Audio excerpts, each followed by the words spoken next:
شیطانی میں بہکاتا ہے، اور شیطان یہ چاہتا ہے کہ جوانوں کو اپنی گرفت میں لے لے، جوانوں کو اپنا آلۂ کار بنا لے، جوانوں کے افکار و نظریات کو اغوا کر لے، اس لیے کہ جوانی مجبوری بھی ہوتی ہے۔ انسان جوانی میں بہت جلدی کسی فکر سے متاثر ہو جاتا ہے۔ میرے بھائیوں، وقت گزرنے کے بعد پچھتانے سے کام نہیں چلتا۔ اللہ اکبر، آج اللہ نے جوانی دی ہے، انٹرنیٹ کی نظر مت کر دینا۔ آج میں آپ سے پوچھنا چاہتا ہوں، مجھے بتاؤ، فیس بک پر بیٹھتے ہو، 2-3 گھنٹے گزار دیتے ہو، مجھے بتاؤ، اللہ اکبر، انٹرنیٹ پر بیٹھتے ہو، 6-8 گھنٹے نظر کر دیتے ہو، کس دنیا سے دل اور کس رسول سے بھاگ رہے ہو؟ تمہاری قبر میں کوئی نہیں آئے گا ایک ہستی کے سوا۔ ایک ہستی نے آنا ہے، صرف ایک ہستی نے، صرف ایک ہستی نے آنا ہے، اور وہ ہستی جب تشریف لائے تو لوگ کہتے قبر میں اندھیرا ہوگا۔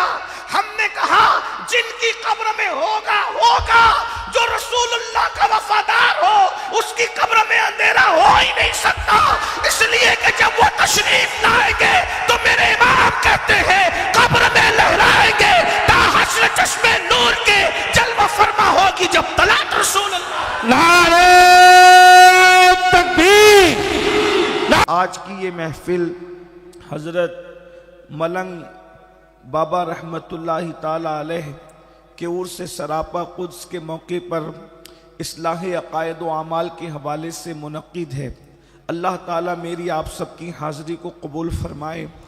حضرت مولانا نذیر صاحب قبلہ، ان کی رفقا اور ان کی کاوشوں سے یہ محفل منعقد ہے۔ اللہ تبارک و تعالیٰ بلانے والوں کو، آنے والوں کو، انتظام کرنے والوں کو، اور اس محفل کے انعقاد میں مدد کرنے والوں کو، منبر پہ بیٹھنے والوں کو، زمین پہ بیٹھنے اور کھڑے ہو رہنے والوں کو، سننے والوں کو، سنانے والوں کو، سب کو اپنی شان کے مطابق بہتر صلہ عطا فرمائے۔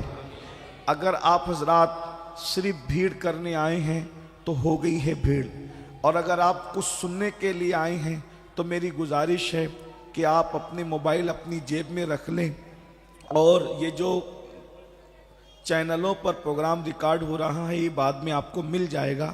تھوڑی دیر آپ اطمینان و سکون کے ساتھ سن لیں۔ اللہ تعالیٰ آپ سب کو بہتر جزا دے۔ آپ اتنی بڑی تعداد میں آئے ہیں، یہ آپ لوگوں کی محبتیں ہیں کہ بیٹھنے کے لیے جگہ ختم ہے، بلکہ کھڑے رہنے کے لیے بھی اب جگہ ختم ہو رہی ہے۔ اس لیے میں اب گزارش کرتا ہوں، بہت دیر تک میں نے بھی کوئی گفتگو نہیں کرنا ہے، کیونکہ میرے بعد بھی آپ کو جو ہے وہ ہمارے مخدوم گرامی حضرت علامہ سید نورانی میاں صاحب قبلہ حضور غازی ملت کے شہزادے سے آپ کو ان کا خطاب بھی سننا ہے۔ اس کے بعد بھائی مداح رسول شبیر برکاتی صاحب سے آپ کو حضور علیہ السلام کی مدح و ثنا بھی سماعت کرنے کا شرف حاصل کرنا ہے۔ تھوڑی دیر، جتنی دیر آپ سننا چاہیں گے، میں آپ کے سامنے کوئی تقریر نہیں، صرف اپنے دل کا درد پیش کرنے کی سعادت حاصل کرنا چاہتا ہوں۔ میرے بھائیوں، اچھی طرح یاد رکھو، ہر چیز کے 3 ادوار ہوتے ہیں، 3 ادوار ہوتے ہیں ہر چیز کے۔ مثال کے طور پر ایک پھول، اس کی بھی زندگی کے 3 ادوار ہوتے ہیں۔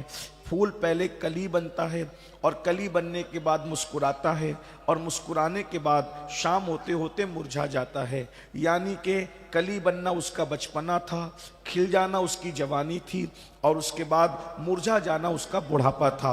اسی طرح روزانہ سورج طلوع ہوتا ہے، طلوع ہونے کے بعد سورج سر پر آتا ہے، اور سر پر آنے کے بعد پھر سورج مغرب کی سمت غروب ہو جاتا ہے۔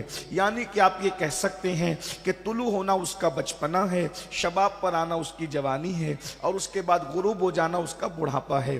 اسی طریقے سے آپ ہر ایک چیز کو دیکھ سکتے ہیں، ہر چیز کو آپ اندازہ کر سکتے ہیں۔ زیادہ مثالیں وقت کی قلت کی وجہ سے نہیں دی جا سکتی، لیکن اتنا ضرور ہے، سب کے 3 ادوار ہوتے ہیں، اور ہماری زندگی کے بھی 3 ادوار ہیں۔ ہم پہلے بچے تھے، پھر جوان ہوتے ہیں، پھر اس کے بعد بوڑھے ہوتے ہیں۔ بچپنے میں انسان کے پاس اتنی طاقت